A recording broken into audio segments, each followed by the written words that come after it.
Hi everyone, Chris Tuck here, survivorsofabuse.org.uk.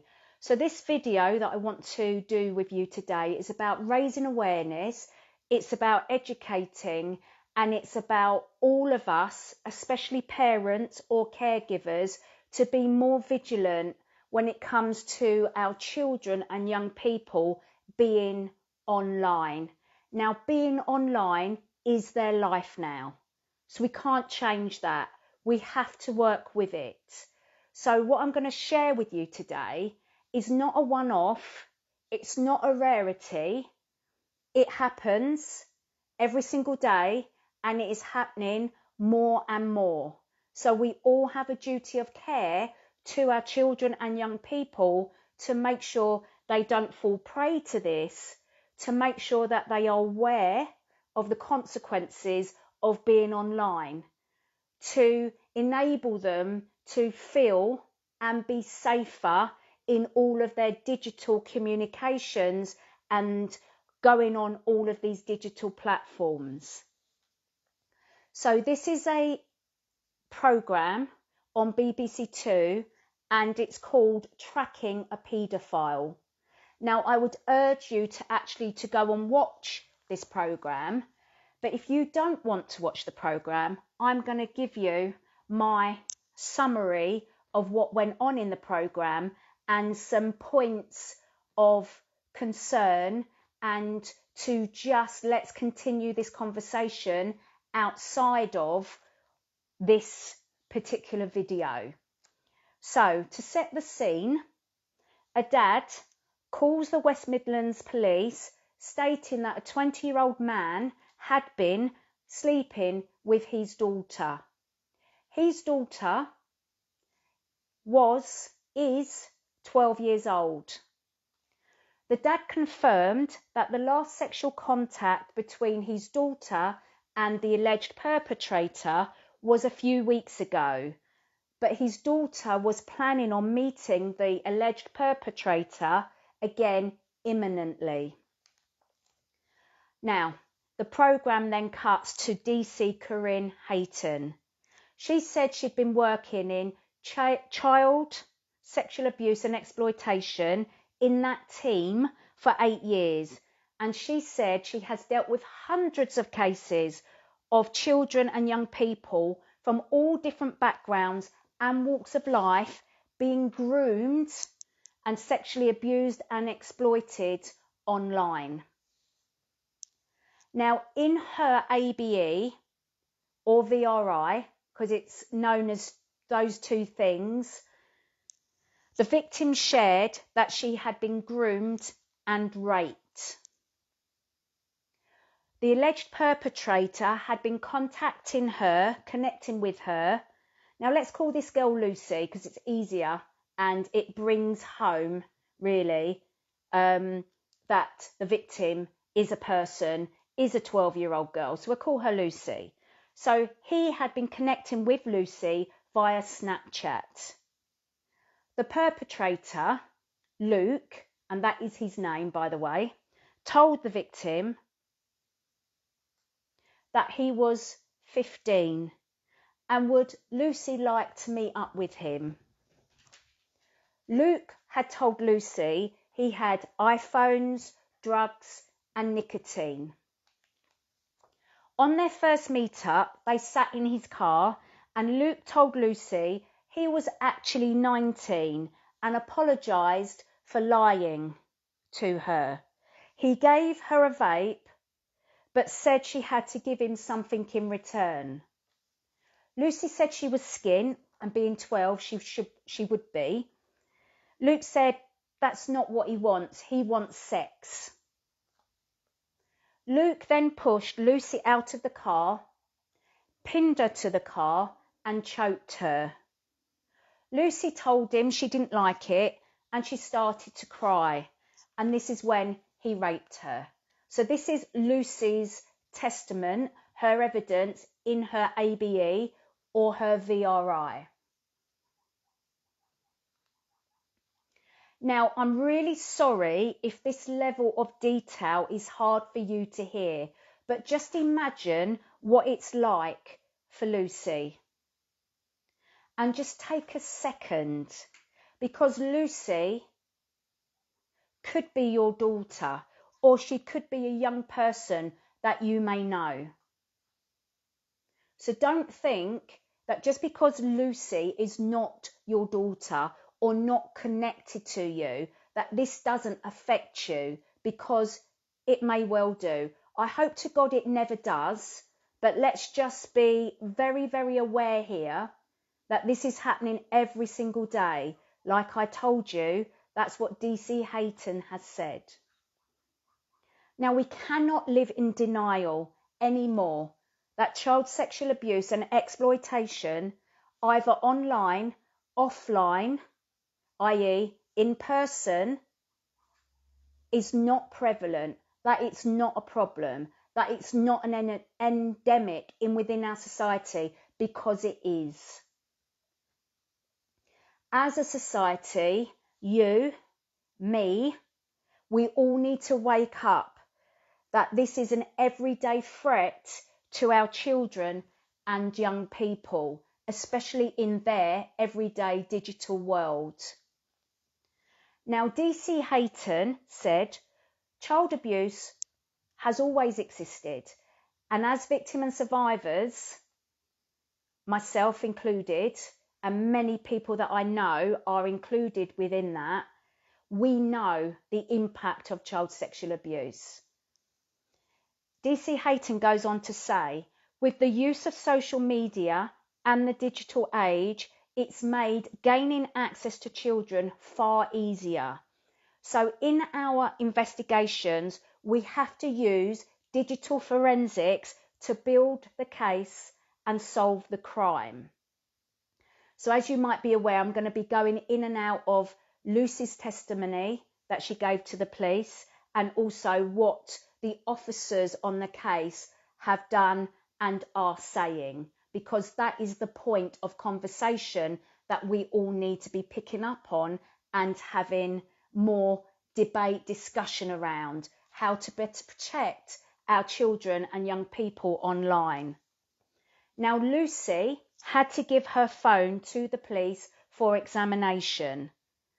Dan Coley, the digital forensics officer, said his workload has changed a lot in the last decade, and now 75% of his workload is child abuse material. I'll let that sink in just for a moment. Dan goes on to say, you can be anyone online. Often perpetrators pretend to be young people when in fact they are adults. And this is the case in point. This is the case of Lucy, the victim, 12 years old, and Luke, a man of 28. Dan says digital tech has given perpetrators the platform to commit their crimes and abuse children. So they go online, they pretend they're young, they build a rapport with their potential victim, i.e. it's called grooming. Yeah. They promise them this, that and the other. They will then potentially meet in person, and that is where the grooming, the gifts, the coercion, the manipulation, and then the threats will come. And this case clearly explains the grooming process. Now, the suspect, Luke, had been using an unregistered SIM, and Lucy only knew Luke by his online aliases. And this is the issue. Parents, caregivers, we need to make sure that the children and young people that belong to us or that we know of, that they actually know the people that they're speaking to try and better protect them online. Lucy shared that she'd met with Luke 5 or 6 times between September and December, so it was a very short window. She had last met with him 2 weeks prior and asked him if he could stop. In that meeting, he returned to his car and left her there on the spot, and she said she was physically shaking because she was so scared. Lucy was able to provide a description of Luke and his car and part of the number plate. DC Haton checked the police databases with that information, and she was able to identify him. And as I said, Luke, the owner of the car, was actually a 28-year-old man. The police did a dawn raid on the suspect, and his name, Luke Cassidy. They arrested him for rape of a child under 13 and intent to supply drugs. The police took 2 phones that belonged to him, but he refused to surrender the pins to the phones. So the phones had to be sent to digital specialists who will then, and did, break into those 2 devices. Luke's car was seized and examined for evidence. Because the sexual contact between Luke and Lucy was more than 2 weeks, there was no forensics available from Lucy herself. So the special officers looked for DNA evidence in the car to try and prove that Lucy was actually in the car or had been in the car, and to try and find any proof of sexual activity, i.e. rape. They found a white hair bobble in the car, and all of this evidence was sent off to forensics for examination. Now, in the car as well, large quantities of Class B cannabis drug was found in gummies the sweets. Now, when Lucy's phone was examined, they were looking for communications between her and Luke. Dan, the forensics officer, looked at the call logs on Lucy's phone and all of her social media. He was looking to see if Luke knew Lucy's age.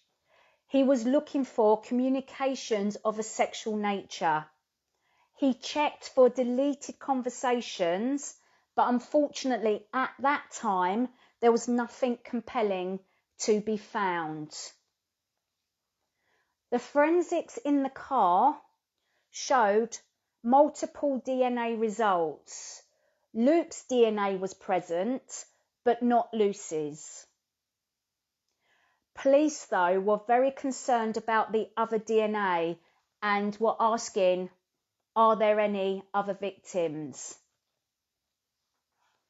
Now back to DC Haton.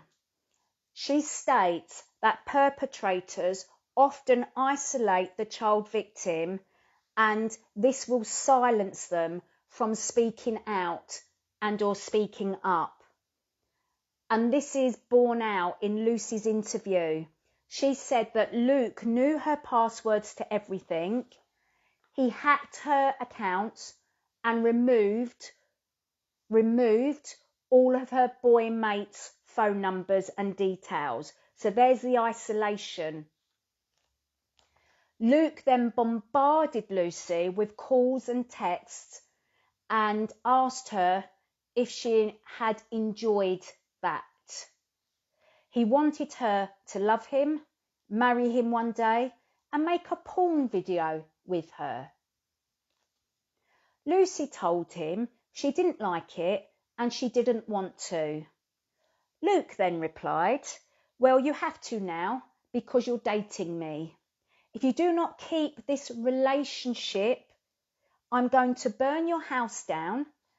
I will kill you and your family. And this is exactly the grooming process. Exactly. Befriending, gifts, love, and then when they don't get what they want, threats. DC Haton says Luke used classic grooming on Lucy. He was familiar with her. He was friendly towards her. And then he became threatening in his behaviour to get what he wanted and to continue with what he wanted. She said he is a very dangerous man.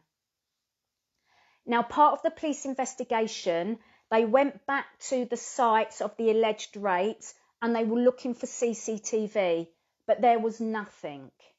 So far we've got Luke not making sure that there was no forensics within his car, that his phones were burner phones, that he deleted information from even Lucy's accounts because he hacked them.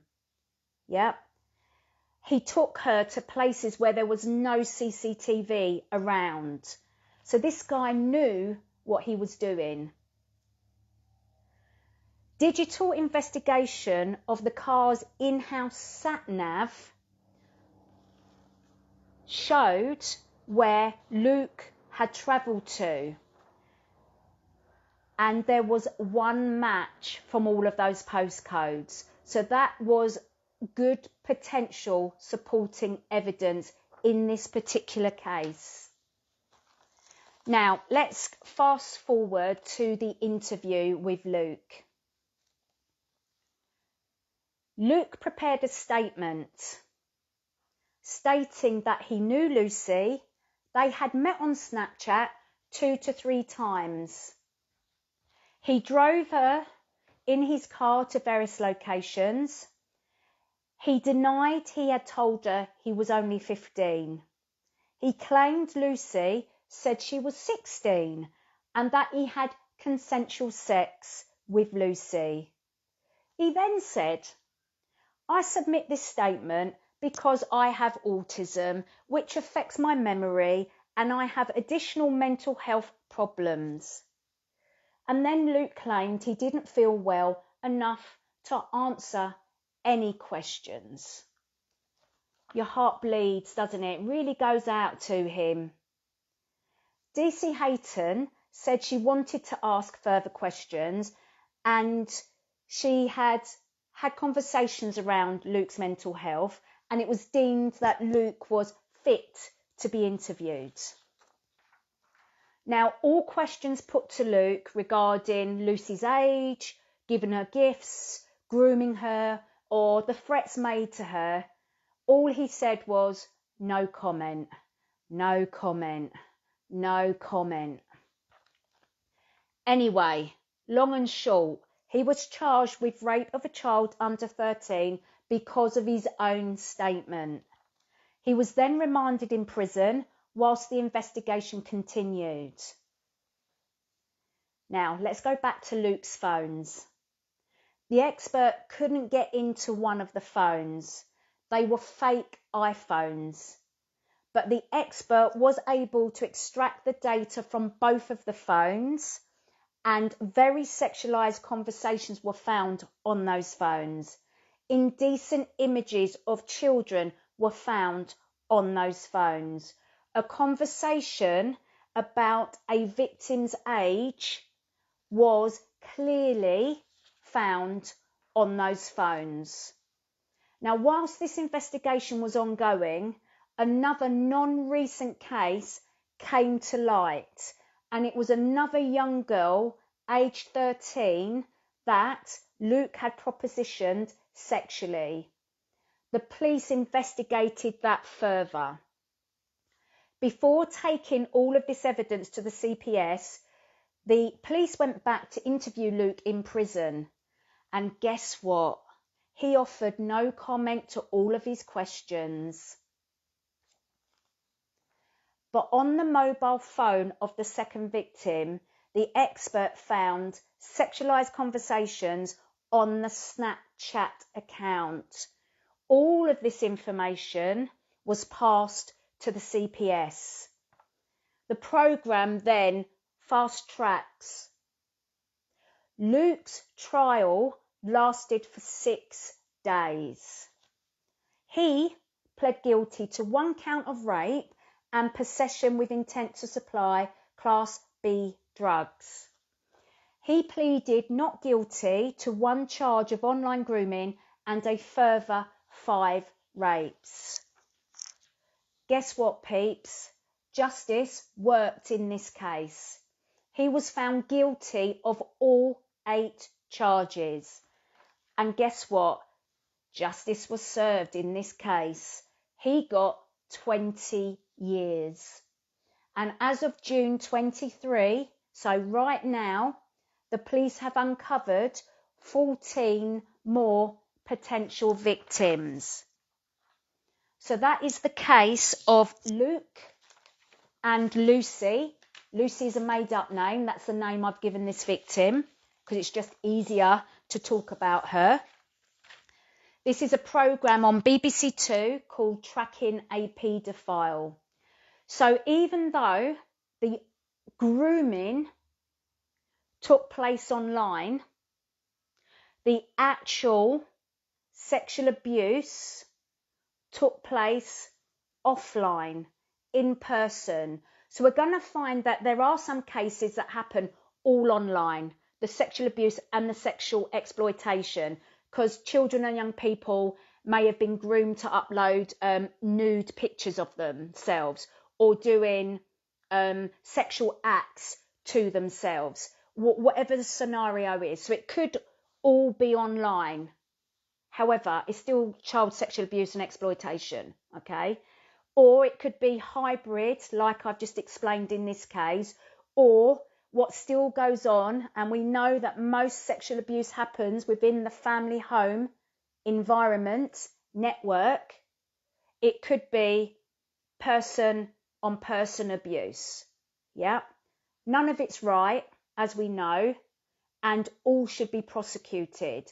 But more and more, because of the digital age and the technology and the platforms and us older people not understanding the actual dangers of our children and young people being online, they are more at risk. Yeah, more at risk. So we need, and if you can imagine, right, if a child is growing up in an unloving, uncaring and dysfunctional household, yeah, they're going to be looking for love, nurture, care. They're going to be looking for a sense of belonging. So they're going to be actively seeking. And when someone shows them a bit of attention, a bit of love, a bit of nurture, a bit of care, they're going to go there. So, you know, we just have to think about all of these different scenarios and try and reduce the risk of our children even being faced with any of this. Yeah, so know who your children are talking to. Please check that all out.